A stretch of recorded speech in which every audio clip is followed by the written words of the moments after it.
धर्मयोद्धा गरुड़।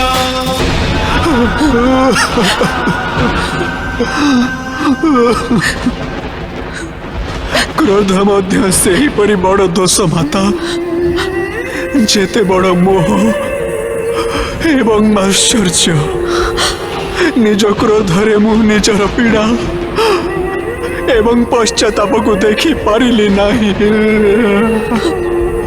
आपण ईर्ष्या तो देखिली, परंतु ताहा पछरे निहित थिबा आपणकर ममता को अनुभव करि पारिली नाही।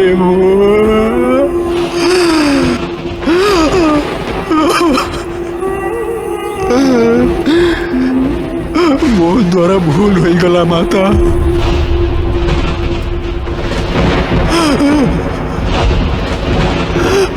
जदि मु निजर अभिशाप को फेरे नहीं पारती माता, संभव नहीं पुत्र,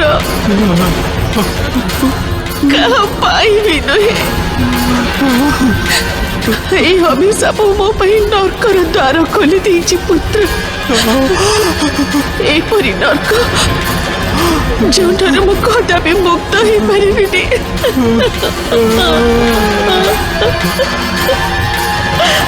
परंतु किछि तो उपाय थिबो ना माता, किछि तो माध्यम, किछि तो थिबो जहा द्वारा मु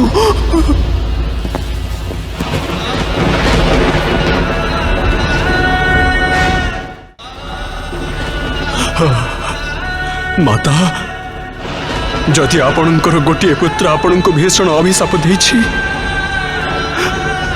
तेबे आपणकर अन्य एक पुत्र आपण को अभिशापर बंधन मुक्त कराइबे। आपणकर एवं पिताश्री इच्छा थिला ना जे आपणकर पुत्र माता पिता भक्तिर आदर्श हेउ, परंतु मोर क्रोध मते सौभाग्य वंचित करदेला माता।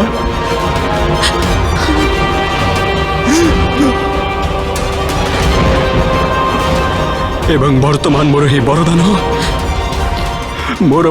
मो अभिशाप को विफल करदेव। 500 वर्ष पर जन्म नेबाकु जाउथबा आपणकर एही पुत्र आपण को एही दासत्व मुक्त कराइबा पई आकाश पाताल को एक कहिदेबे माता।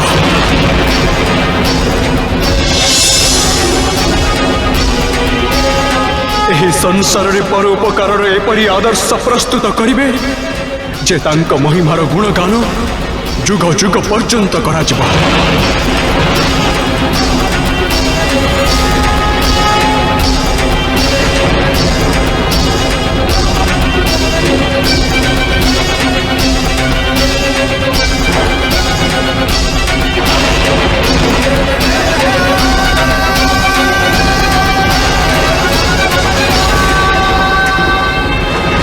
जेबे तू मते अभिशाप देलु, मते लागिला जे मोर समग्र जीवन अंधकार अतल घाई रे डूबी जाइछि। परंतु निज भाई को जसर वरदान दे तू मो अंधकार रे आशार उज्जवल किरण भरी देछु। मोर पूर्ण विश्वास अछि पुत्र जे तू ही जन्म दोष द्वारा नहीं, निजर कर्म द्वारा परिचित हबो। न स्वयं केबे हताश हेबो, न काहाको हताश हबाको दबो।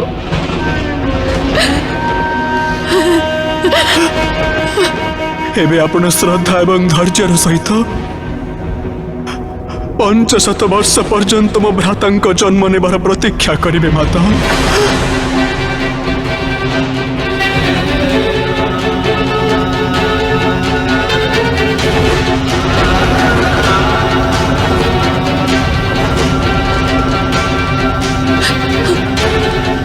भगवान विष्णु को प्रताप हेबाकु जाउथबा तुम संतानर वर्चस्व संपूर्ण आकाश रे स्थापित हब।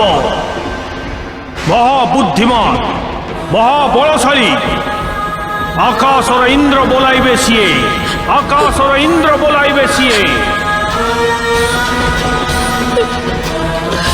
जदि आपणकर गोटे पुत्र आपण को भीषण अभिशाप देछि,